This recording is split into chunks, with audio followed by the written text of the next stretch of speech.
So apparently the girl math is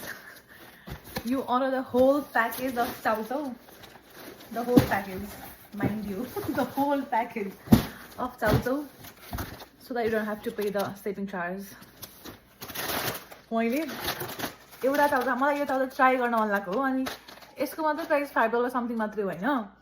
अनि फेरि $5 चाउचाउ छ अनि $7.99 शिपिङ चार्ज कसले तिर्छ त्यही भएर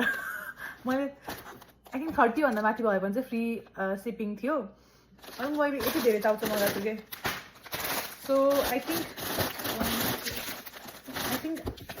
8वटा यो प्याकेट छ होइन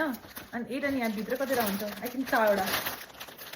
भित्र 4वटा हुन्छ सो 8 times 4 is 32 अनि यसको डेट आई थिङ्क नोभेम्बर कहिलेसम्म छ मैले सर्टेन महिना सबै चाउचाउ भ्याउनु छ यदि कसैलाई मेरो वरिपरि भएको मैले चिनेको मान्छे हुनुहुन्छ खानु मन छ भने कन्ट्याक्ट गर्नुहोस् I will give you away